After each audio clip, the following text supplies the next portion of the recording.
we'll be starting with section B, or rather I will be starting with section B. So what is section B? Can anyone tell me what will you be learning under section B? Yes, you will be learning budgeting, forecasting, and planning. Planning, budgeting, and forecasting. That's the topic's name. Planning, budgeting, and forecasting. This topic is a mix of theory and practical. So it is, I would say, it is more or less 50-50. So you will find theory. Okay, I'm going to share briefly, what we'll be studying. So give me a minute while I share that.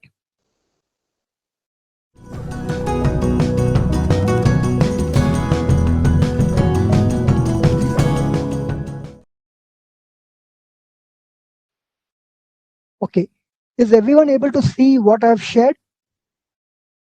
Thank you. So planning, budgeting, and forecasting part 1 has a 20% weightage in the exam. Okay, so what is level A, B, and C? It covers the basic level. A is the basic level, and C is the higher level. B is an intermediate level. So it covers all 3 levels. Okay, A, B, and C. So what are we going to be studying? You're going to study strategic planning. You're going to study budgeting concepts. Okay, these two are more or less theoretical. Okay, more or less theoretical. Forecasting techniques is a little bit of statistics, not very detailed. You want me to zoom? Better? Okay. So forecasting techniques is a little bit of statistical, not very detailed. It's basic statistics. It is not that you won't understand. You can. It has got both theory as well as numerical. Budgeting methodologies. This again is a mix of both theory and numerical. So you will it's more of theory than numerical, but it's interesting. Okay, because you will learn the different method of budgeting. Annual profit plan, budgets again. Okay, and top level planning and analysis. So in this you have something called as learning curve analysis. With forecasting techniques, learning curve analysis. Learning curve analysis is highly tested. Regression analysis, learning curve analysis, expected value. It's very well tested in the exams, and also flexible budgets. Okay, the other topics, mostly you will have word type questions. When I say word type questions, there's no calculations. Your questions are usually theoretical, and your answers are also more like theoretical. Okay, so those are the type of questions. When we solve, you will see that you will have questions of both word and numerical.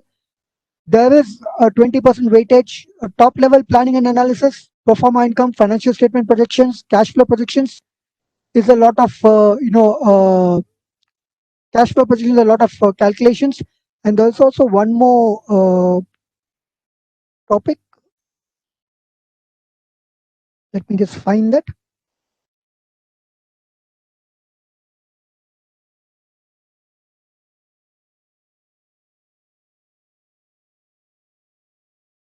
Operation budgets and financial budgets. Yes, this is also numerical, because you will learn how to calculate your stock inventory, what your closing stock should be, how much of material is used, and all that you will learn. So there's a lot of calculations in this, as well as theory. You need to be comfortable with both. That is why I say reading textbook is a good habit. Okay, so this is what we are going to learn.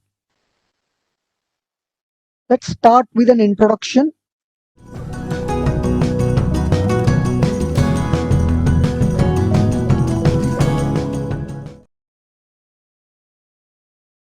Can you please confirm once again? You can see the presentation.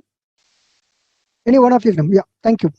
So we'll be studying planning. We'll start off with planning. So what is the overview of planning? Planning and performance. Without planning, chances of success go down dramatically. Equally applicable to your studies.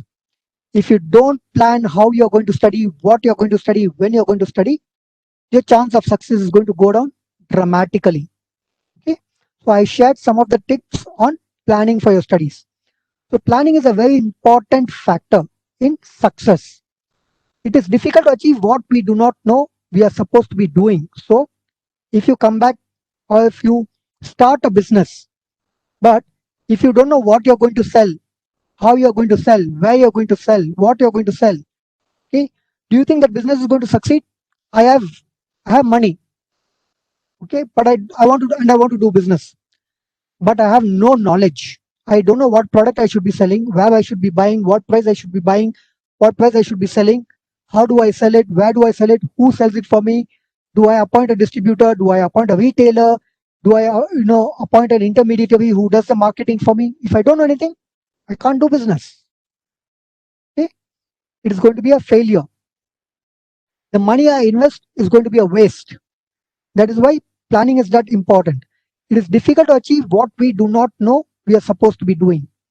You need to have plans and strategies that will generate and continue to generate profits.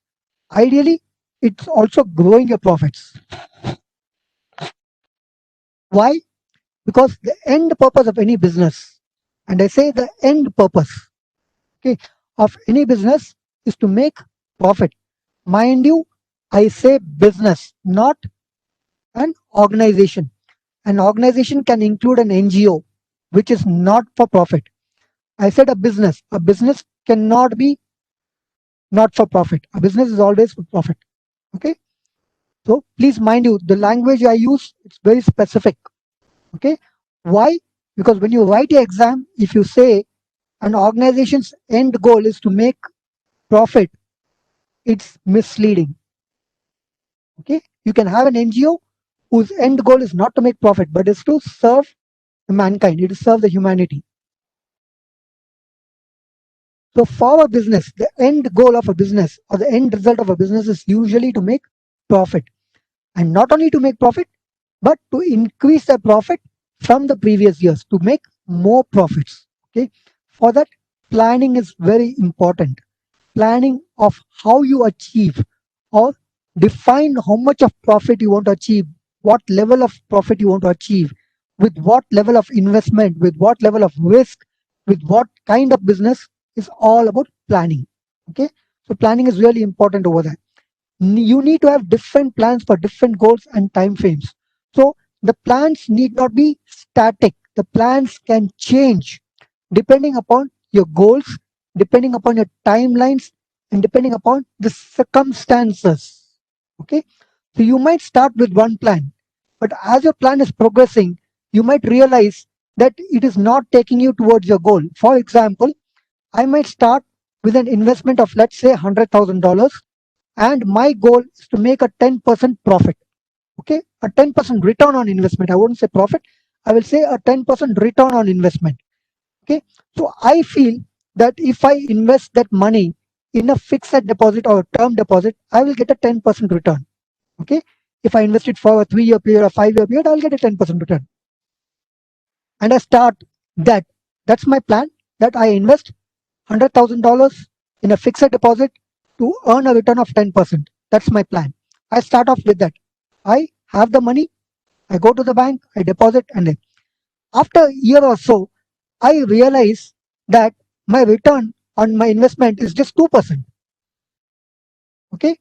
So even if I continue to keep it for 3 years, I'm not going to achieve my required return of 10%. Okay.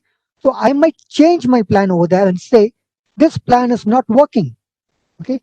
So I want to take out that money, okay, and reinvest that in the equities, in the shares of good companies, which will give me a 10% return. Now, I will weigh my plan, because when I invested in a fixed deposit, there is no or very less amount of risk versus me going and investing in the equities of a company or the shares of a company where the risk is high, but then the reward is also going to be higher. So am I willing to take that additional risk to get the higher reward? Okay, that is also a plan of, that is also a part of planning. It is strategy, and I'm adopting.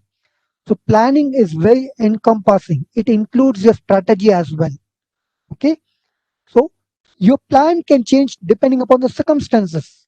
Your plan can change depending upon the time frames. So let's take the same example, that I want a return of 10% on my investment in 2 years. Now, I might not get that return in 3 years or 2 years, but If I extend my timeline from 2 years or 3 years to 10 years, then I can achieve the 10% return. Okay. So the planning also depends upon the timelines. It depends upon the goals. Okay. It depends upon the circumstances. But all plans should be working towards the same goal or achieving the same objective. So whatever you plan, whatever you decide to do, okay, should be towards a common goal, should be towards the entire business's goal. You have different departments in business. You cannot have one department having a goal which is in conflict with the goal of the business. Okay, then there is going to be a lot of problem, because there's going to be a tug of war between which should be achieved and which should not be achieved. So the goal should be interlinked, and you should have a common goal to achieve as a business. That's about planning and performance. So what is the role of the management in this planning and performance? Okay, so two philosophies with respect to the role of the management in reaching profit growth or planning and performance. Planning and performance, end result is profit. Okay, so what are the two theories? Market theory gives management a passive role and views its function basically as making reactive decisions in response to environmental events as they occur. So it's a reaction to something which is happening. That's a market theory. Okay, so you're not being proactive, you're being reactive. Okay, when something happens, you react to that. You are not thinking ahead. Okay, you're being reactive, you're not being proactive. And the second theory is planning and control theory. Gives management an active role that emphasizes the planning function of the management and its ability to control the activities of the business. Okay, so you're thinking ahead now. Now I plan this.